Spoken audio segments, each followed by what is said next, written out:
Welcome to the global game part of our podcast, the Game of Two Halves, and it's an absolute pleasure to welcome to the show all the way from Bolton in England. He is the academy coach of the Bolton Wanderers, Danny Clarke. Danny, welcome to the show, and great to have you on. Thank you for having me. I've been looking forward to coming on and joining you on the show. Fantastic, mate. Well, first of all, let's talk a little bit about Danny Clarke. Tell us a bit about the Danny Clarke story and your footballing career so far, and how you managed to get into the Bolton Academy system. Yeah, so I was fortunate enough to go through the system at Bolton. Spent a bit of time in the academy as a player, to the point where I actually got offered to go, when coming out of the system as a player, I got offered the chance to come through a coaching education scheme, where I went through coaching, teaching and instructing football for a 2-year program, which was covered through the club, to the point where I gained my qualifications up to a level 2. Went over to live in Spain, in Tenerife, and I lived in Egypt, in Sharm el Sheikh, coaching for the club out there. And then when I returned, I ended up looking after various programs in India, Colombia, going out to the likes of South Africa, and worked my way up to get my B license, to the point of joining the academy. I've been at the academy now. I've been at the football club for over 10 years, but I've been in the academy system for about 7 years now. And since being in the academy, I've worked across all the various age groups, from the foundation phase to the youth phase. Last 3 or 4 years, I've been working with the under-16s, and now currently I'm the lead foundation phase coach, looking after the 9s, 10s, 11s and 12s, and also head up the international football program at Bolton. Let's talk about that international football program. That's something quite innovative, quite different. And is that something that sets the Bolton Academy apart from a lot of the other academies around that area? Yeah, what we have is quite unique in regards to what we offer international teams wanting to come over and gain a taste of what it's like to be in England and live the experience. The reason that we have that is because we have our own hotel attached to the stadium, that's built into the actual ground, and our training base is a walking distance from the hotel. What we offer is the players to eat, sleep and train like what we offer to the players. And it's also giving them the opportunity to see how our academy teams train, to play against our feeder squads, our development squads, to gauge where they're at compared to the current level that we've got in England at this moment in time. And then it's acclimatizing to the various things, whether that be the 7 seasons you can get in one day, from sun and rain and wind. Sounds like Victoria. Yeah. To then especially over in England, the physical demand of the game. Yeah. It's a high demand that we expect. We want to produce highly tuned athletes, and that's both on and off the ball. So that's a good insight for a lot of teams that come over, stay in the hotel.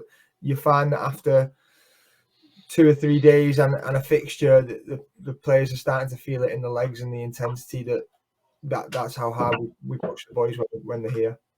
Yeah, so look, getting back to the Bolton Academy itself. Now, for those that are not in the know, Bolton is part of the Greater Manchester area. So in that small pocket, that small enclave, if you like, there's so much competition, obviously, from some of the bigger clubs like Liverpool, Everton, Manchester City, Manchester United, but then also championship clubs and League One clubs and whatnot. How does Bolton Wanderers then compete with those big clubs? What's your point of difference? What makes you really stand apart from all those other, do we call them more glamorous clubs, the bigger clubs? When you talk about the bigger dogs in the environment that we're in, we're in a hotbed of football. You look at the northwest in England, and we've got the likes of Liverpool, Everton, Manchester United, Manchester City.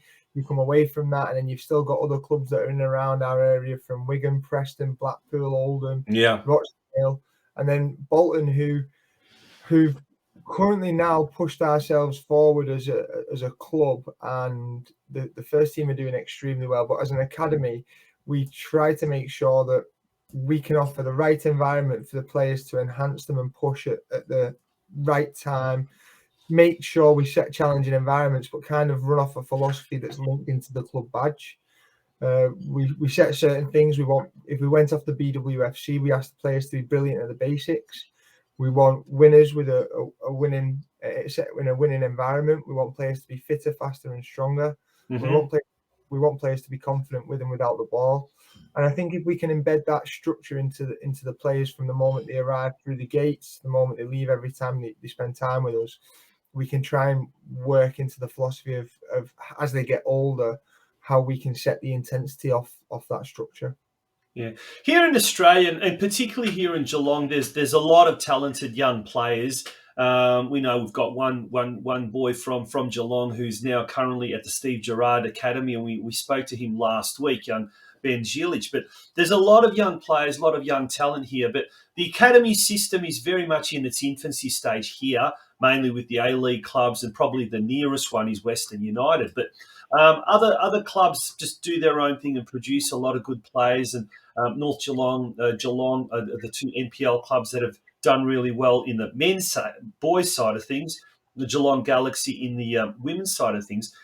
What's your advice, or what's your suggestion to young players now coming up through the ranks, so the 12, 13, 14-year-olds, prior to getting to that kind of, well, here we call it the pre-NPL phase, when the kids start playing at NPL level?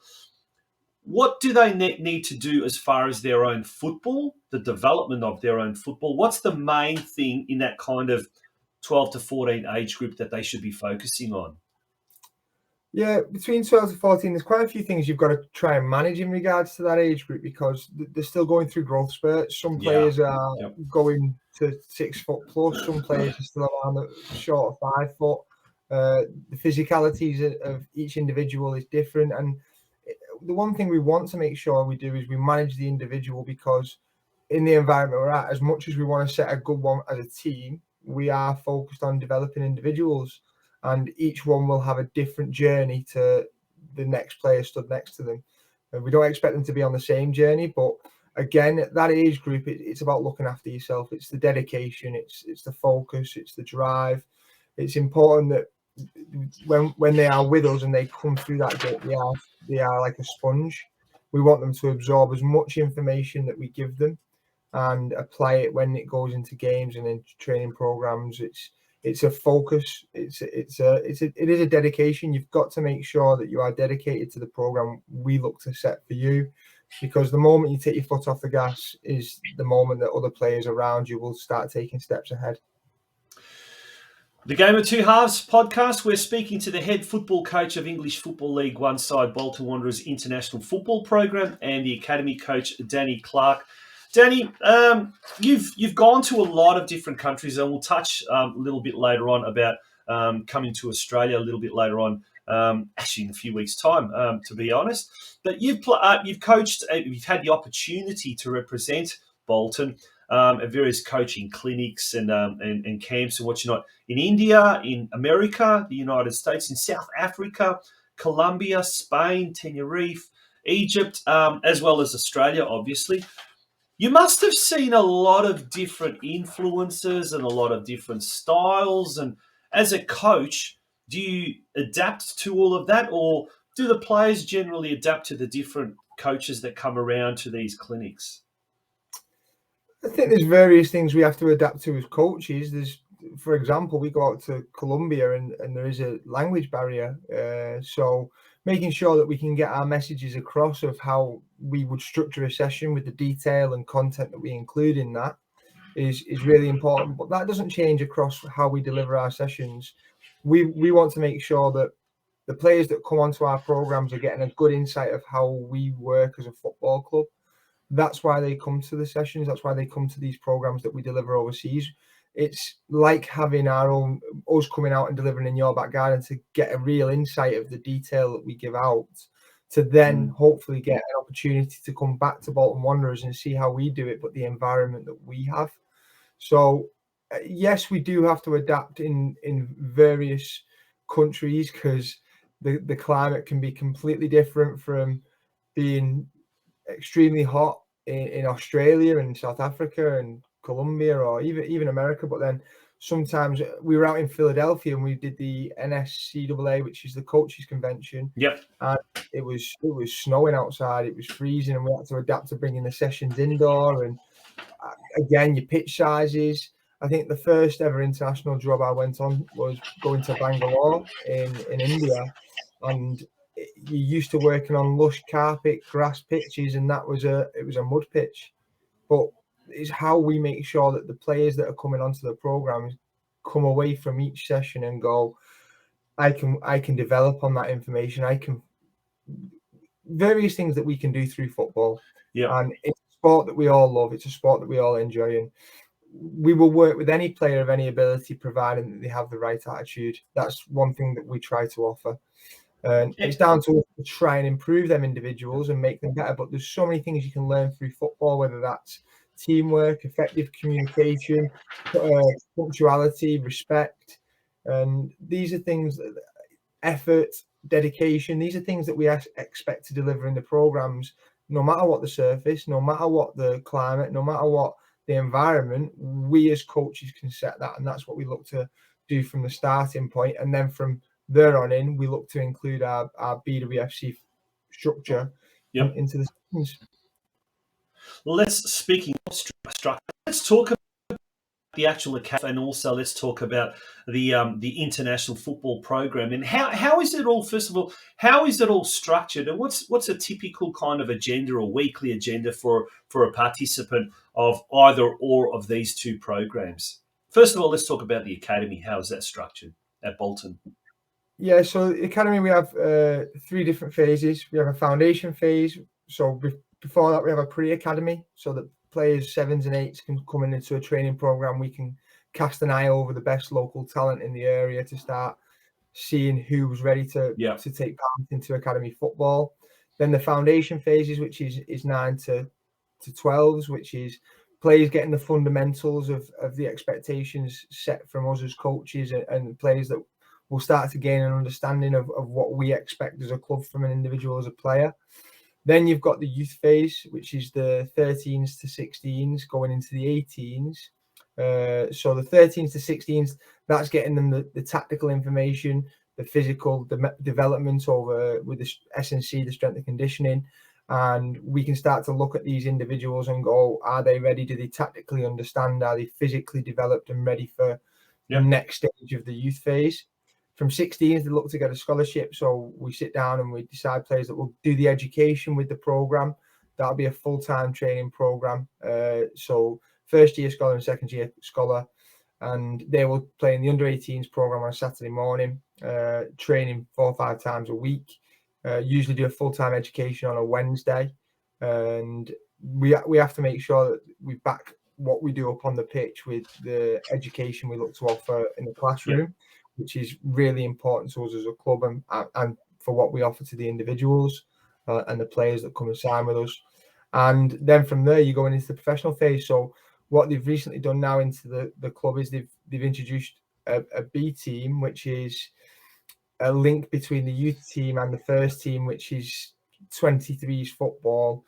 And what it does is it allows the players at 18, it's not as big of a jump to go straight into the first team, and it allows us to develop and nurture these players a little bit closer, so that the demands aren't too much for when they do go into that environment. Yeah, no, that's really interesting. But before we talk about the actual international program, though, let's stay on the academy for a bit. Sort of ballpark figures over the last maybe 5 or so years, or 10 years or so. What's been the success rate of getting players coming through the pathway program at Bolton Wanderers and eventually making it through to the first team? So we actually had a score just before COVID hit, and I'm probably easier going before COVID because there's been a lot of restrictions on the pandemic that caused worldwide. But in relation to prior COVID, we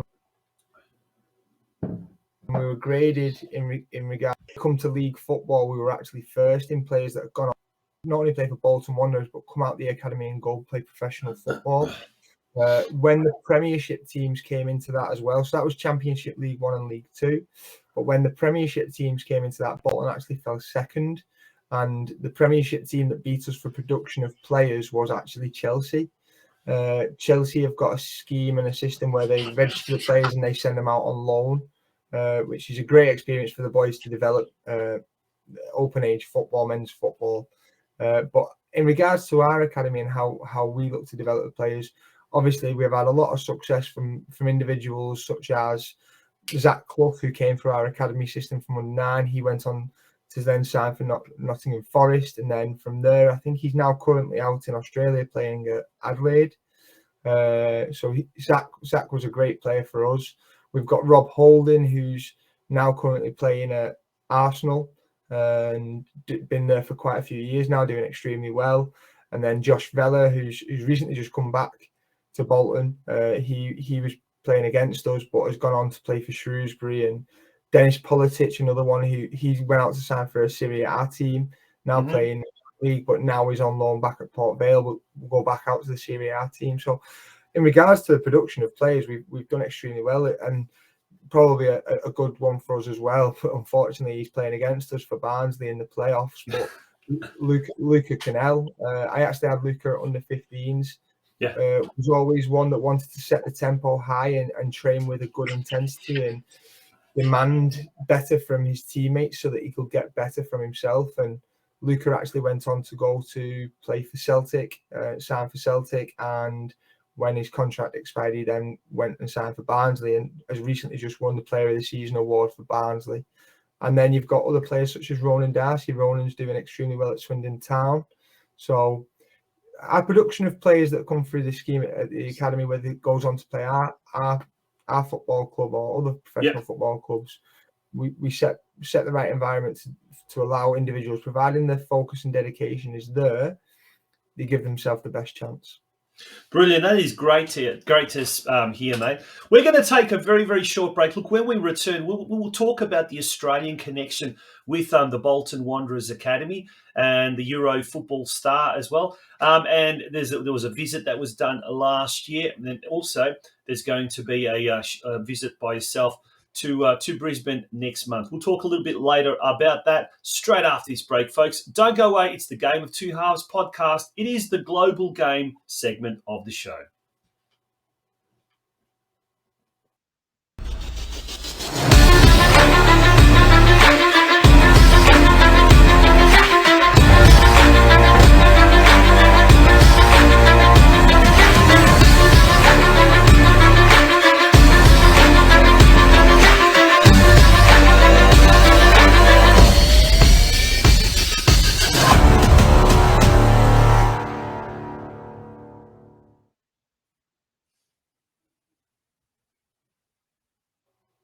Welcome back to the Game of Two Halves podcast. It is the global game segment, and we're speaking to Danny, who is the head coach of the Bolton Wanderers International Football Program and also part of the players. We're looking at players and potential players that could be part of the academy at whichever phase, I suppose. What sort of qualities are you looking for in a player of such? Yeah, so when we watch individuals, we want to know they're competent in receiving the ball, being able to handle the ball in tight areas with both feet, being able to understand good decision making and retain high percentage of the ball.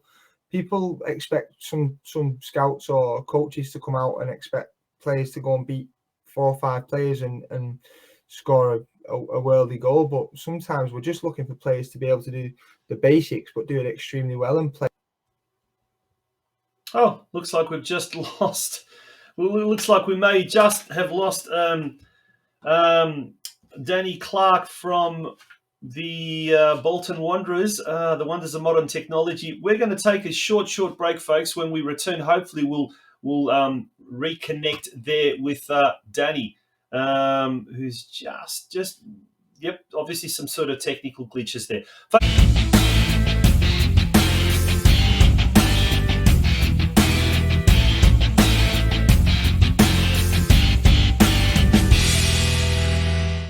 We've got Danny all the way from the UK. Mate, I don't know what happened there. I think it was the wonders of our technology, the gremlins.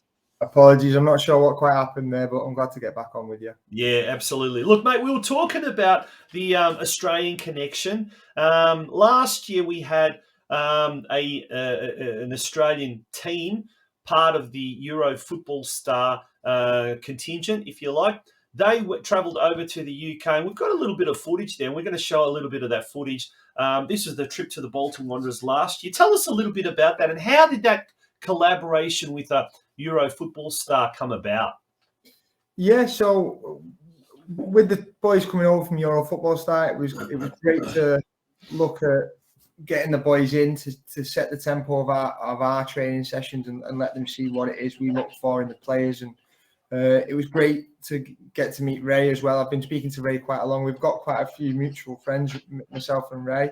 And from there, we've looked to develop a relationship where we actually have a link in with Euro Football Star, with teams coming into Bolton and gaining this experience where they will get a full training program, a fixtures program, a stadium tour, which you can see the players taking part in now. And then we also look at offering the presentations in regards to the roles and responsibilities, position specific, that we give the individuals, and then anything from nutrition to player mindset to our playing philosophy that we try to focus on with the players. Yeah, we could see the University of Bolton football stadium. How big is that? What's the capacity of the stadium? Yeah, the capacity of the stadium is 28,500. And it's regularly full, is it, for football? Yeah, regularly. This season, considering it's been League One football, it's been very decent for the attendance, and that's down to the owners that have currently got in with the football club. They've took it in a great direction, and the club's always looking forward now, and it's an exciting project to be a part of. Brilliant. Now, mate, you're heading down under very, very shortly. We know you're travelling to Brisbane. Tell us a little bit more about that. And if we're about 2 hours away from Brisbane, so not very close, but who knows, someone might be heading up to Queensland around about that time. Tell us a little bit about the 3-day camp that's going to be taking place in Brisbane. Yeah, so while we're out in Brisbane, we're working closely with Euro Football Star, where we'll be looking to showcase our coaching program that we offer here at Bolton Wanderers with the coaches that we have here at Bolton in the academy. And with that, we're going to give players a good insight. I believe with Ray and the decision of the Bolton coaches, we're looking at inviting one player back, all covered costs for being part of the program that visits England and coming back to Bolton. So a unique experience, a great opportunity for all players to be a part of a specific detailed program that myself and Ray work very closely together to make sure that we align our programs and make sure that what we offer is these players a unique, tailored experience that will suit their needs and give them a real good insight of what's expected to develop and become a better footballer.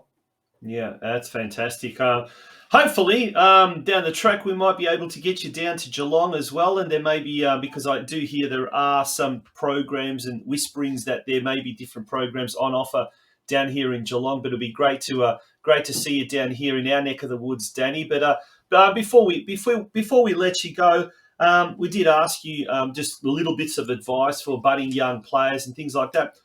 What about parents and coaches that have got, talented young kids, talented young players? What's the best way to encourage some of these kids without maybe suffocating them a little bit too much with expectation and pressure and things like that? We're talking the mental strength side of things. How do we develop that in aspiring young footballers? I mean, for the younger kids, anything like the foundation phase, I look at 9s to 12s. The biggest thing is the players they've got to be kids, the children. They've got to go and have fun. They've got to have the chance to interact with other children. Yes, they can do that through football, but it doesn't have to be solely focused through football. And we try and encourage them to do, at that age, multiple sports, but obviously have the main focus towards football. Yeah. I think to try and remain the pressure off them, it doesn't matter how good the player is. I think making sure that there's not too much of a focus on what they've got to look at achieving in the future. It's more about the player having fun, the player being able to enjoy himself and not making it a chore, but making it something we all start football as a hobby. That's the reason we take part of it. And if it's exercise and the social side that we gain the benefits from, that's brilliant. And then if anything more comes, that's where we start to say to parents, well, the reason that you take them to these programs, to these clubs, is because you've got qualified coaches there that know how to tailor their sessions to develop your son or the players that you're close to. And it's really difficult to be able to get their messages across when a player is probably getting it from another area, another role model in their life, another person that they may look up to. So depending on the age, the first thing I'll say is let the children be a child. And then the second one is, don't let the focus come away from being fun. You've got to enjoy it. I mean, as soon as you start making mistakes but you're not having fun, you're not learning. But if you make mistakes and you're still having fun, you learn from that because you're in an environment where you want to do it again. You want to be able to, there's no fear of trying it again.